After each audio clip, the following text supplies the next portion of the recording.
శుభప్రదం అందరికీ నమస్కారం. నేను మీ ఐశ్వర్య రాజేష్. హలో అందరికీ నమస్కారం. నేను మీ రుతిక నాయక్. మనకి ఒక మెగా ఫ్యామిలీ షాపింగ్ డెస్టినేషన్ రెడీగా ఉంది. మన Subhapradam grand shopping mall of mega family. Grand opening on October 17th. కుంటకాల్లో నేను వస్తున్నాను, మీరు రండి. ఓపెనింగ్ ఆఫర్స్, సర్ప్రైజెస్ చాలా వెయిట్ చేస్తున్నాయి. So what are you guys waiting for? రండి, మనం అందరం కలిసి షాపింగ్ చేద్దాం. Subhapradam mega shopping mall, family first. See you all there. Bye. पूरे तेलंगाना में बिहार की तरह वोटर लिस्ट की खुसूसी जामे नजरसानी का अमल शुरू किया जा रहा है। रियासत के चीफ इलेक्टोरल अफसर सी सुदर्शन रेड्डी ने आज वोटर लिस्ट के SIR के हवाले से जायज़ा लिया। CEO ने वीडियो कॉन्फ्रेंस के जरिए तमाम अजला के कलेक्टर्स और इलेक्शन हुक्काम के साथ रब्ता किया और वोटर फहरिस्त की खुसूसी व जामे नजरसानी के लिए तैयारियों का जायज़ा लिया।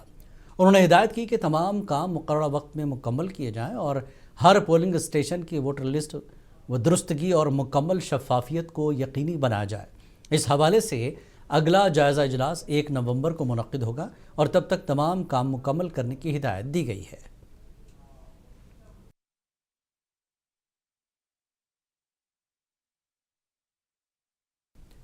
तेलंगाना जागृति की सदर कविता ने शोहदाए तेलंगाना को इंसाफ दिलाने के लिए जागृति जन्म बाटा प्रोग्राम शुरू किया है।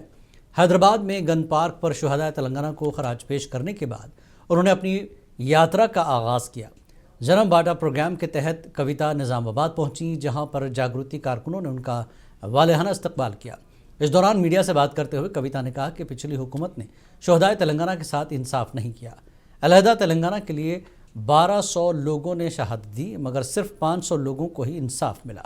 उन्होंने कहा कि जन्म बाटा प्रोग्राम रियासत के 33 अजला के 119 असम्बली हल्कों में मुनक्किद होगा। कविता ने शोहदाए तेलंगाना के साथ इंसाफ का मौजूदा हुकूमत से मुतालबा किया।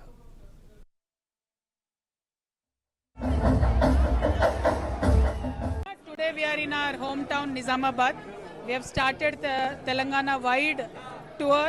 This started from Nizamabad, and here in Nizamabad we hope that the farmers who are suffering because of the neglect of the government, we will be reaching out to them, understanding their issues.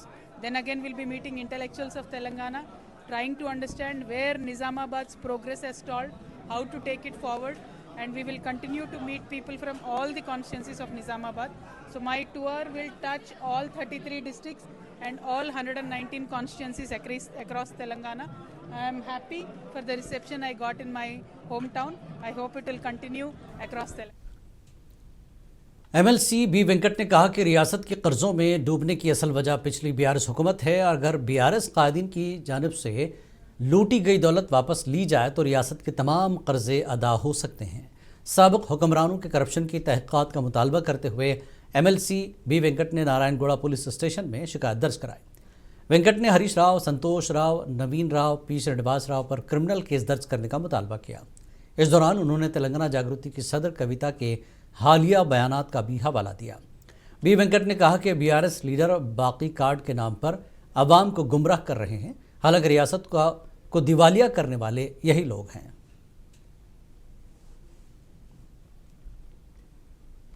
Jubilee hills assembly हल्के में BRS party की जानिब से इंतखाबी ज़वाबित की खिलाफ वर्जी पर Congress party ने सख्त एहतजाज दर्ज कराया। कांग्रेस के मुताबिक BRS ने अपनी ज़ाती मीडिया और अखबारात के ज़रिए गैर मजाज तशहरी मवाद शाया किया, जो इलेक्शन कमीशन की media certification and monitoring committee के उसूलों के खिलाफ है। कांग्रेस ने मुतालबा किया कि उन तमाम इशातों को BRS उम्मीदवार के इंतखाबी अखराजात में शामिल किया जाए। इस सिलसिले में तेलंगाना प्रदेश कांग्रेस कमेटी मीडिया सेल के चेयरमैन मोहन रेड्डी ने ज़िला रिटर्निंग अफसर RV कुन्नन से मुलाकात करके तहरीरी तौर पर सबूतों के साथ शिकायत दर्ज कराई।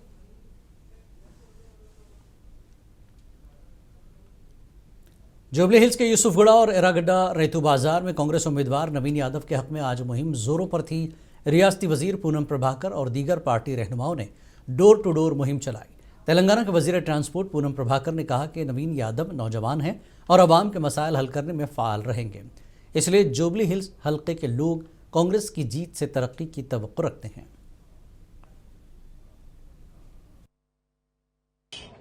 जुबली हिल्स का बाईपोल में कांग्रेस का प्रत्याशी नवीन यादव नौजवान है और काम भी करेगा। इसीलिए यहाँ की जनता एक उम्मीद के साथ कांग्रेस को आशीर्वाद देने के लिए तैयार है, क्योंकि जो 10 साल में एक डबल बेडरूम भी नहीं हुआ और यहाँ के मोहल्लों में बहुत सारे इश्यूज है, कुछ भी नहीं बना। तो कांग्रेस के आने के बाद बहुत सारे इश्यूज जुबली हिल्स में रिजॉल्व हो गए, उसका एक रास्ता हुआ और 200 यूनिट का बिजली मुफ्त में मिल रहा है, बारीक चावल मिल रहा है, रेशन कार्ड नया मिल रहा है और वुमेन बहन सब बस में फ्री घूम रहे हैं। ये सब चीज को देख के यहाँ की जनता जैसा कंटोनमेंट हैदराबाद में प्रीवियसली हैदराबाद में पेंशनर्स वाजिबात की अदम अदायगी पर सरापा एहतजाज बन चुके हैं। टीजीपी जेएसी के रहनुमा तुलसी सत्यनारायण ने बताया कि हुकूमत 20 माह से पेंशन फवायद बर वक्त अदा नहीं कर रही है। उन्होंने कहा कि अप्रैल 2024 से रिटायर होने वाले पेंशनर्स की अदायगियां ताखीर का शिकार है, जिसकी वजह से पेंशन गिरों को मुश्किलात का सामना है और बाज़ केसेस में अमवात भी हुई हैं। उन्होंने हुकूमत पर जोर दिया कि वो 10 नवंबर तक तमाम पेंशन गिरों को उन्हें मिलने वाले फ़वायद अदा कर दें। ऐसा न होने की सूरत में उन्होंने 17 नवंबर को इंदिरा पार्क में मुतासरा पेंशनर्स के अहल खाना के साथ धरना देने का ऐलान किया।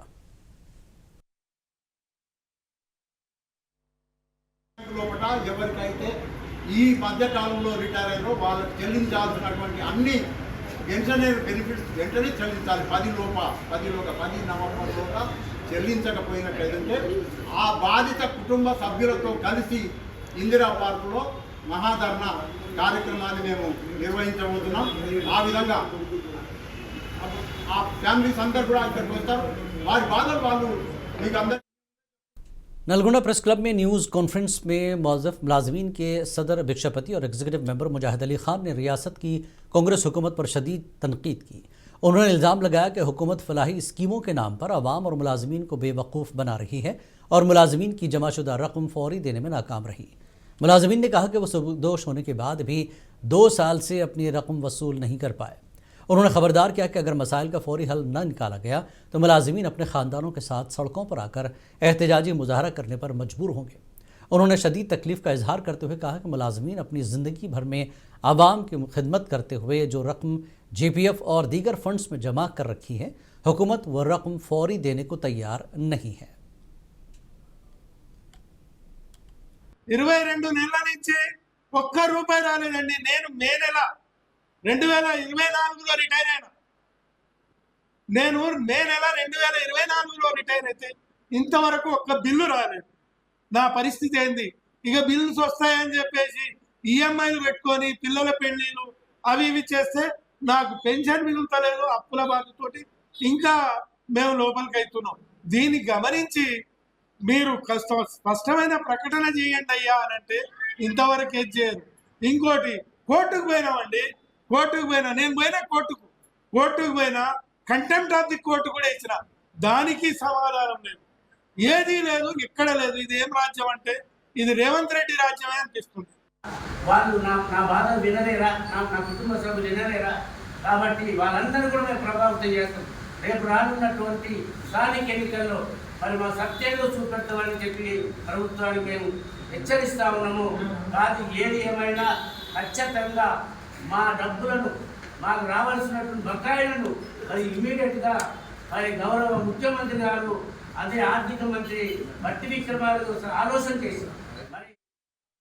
रियासती वज़ीर सिविल सप्लाईज उत्तम कुमार रेड्डी ने कहा कि हुजूर नगर जॉब मेला मुल्क में एक मुनफर्द पहचान रखता है। उन्होंने कहा कि हुजूर नगर में तकरीबन 275 कंपनियां आईं और बेरोज़गारों को मुलाजमत के मौक़े फराहम किए। उत्तम के मुताबिक तेलंगाना की मशहूर कंपनियों ने जॉब मेले में शिरकत की। हफ्ते को सूर्यापेट ज़िले के हुजूर नगर में मेगा जॉब मेले का इफ्तिताह करने के बाद मीडिया के नुमाइंदों से बात की और कहा कि उन्होंने ज़ाती तौर पर कंपनियों के नुमाइंदों से मेगा जॉब मेले में आने के लिए बात की थी।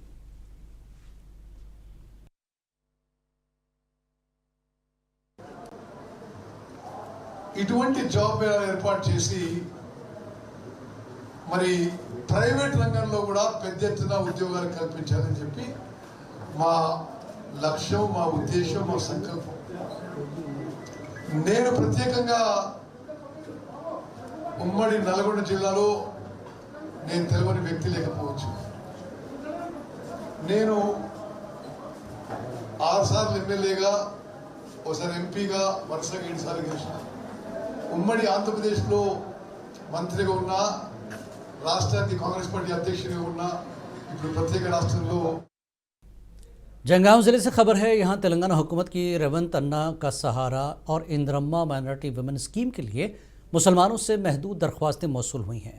ज़िले के माइनॉरिटी वेलफेयर अफसर विक्रम के मुताबिक रेवंत अन्ना का सहारा स्कीम के लिए सिर्फ 29 ऑनलाइन दरख्वास्तें और इंद्रम्मा माइनॉरिटी वुमेन स्कीम के लिए 94 दरख्वास्तें मौसूल हुई हैं।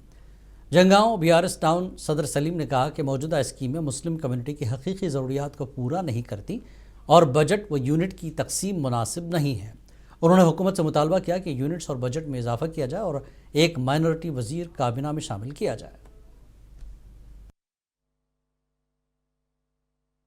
మన ప్రభుత్వం ముస్లిం మైనార్టీల కోసం 2 ప్రోగ్రాంలని లాంచ్ చేశారు। దానిలో ఒకటి రేవంత్ అన్నాక సహారా మిస్కినోం కే లియే ఈ ప్రోగ్రాం కింద ₹1,00,000 ఎలక్ట్రిక్ మోపెడ్ని ఫకీర్లకు కానీ దుదేకులు కానీ వల్నరబుల్ ముస్లిం కమ్యూనిటీలకు వాళ్ళు అప్లై చేసుకుంటే వాళ్ళ దానిలో సెలెక్ట్ చేసి వాళ్ళకి ఇవ్వడం జరుగుతుంది।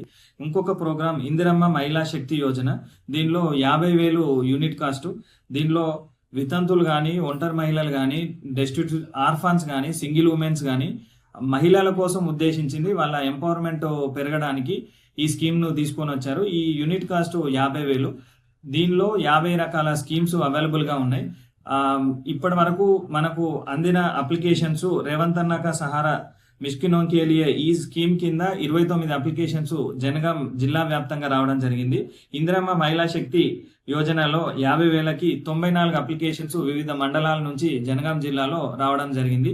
వీటిని స్క్రూటినీ చేసి సెలక్షన్ చేసిన తర్వాత ఆ కన్సర్న్ బెనిఫిషరీస్కి మనం ఇన్ఫర్మేషన్ ఇచ్చి వాళ్ళతోని ఈ యూనిట్ గ్రౌండ్ చేయించడం జరుగుతుంది।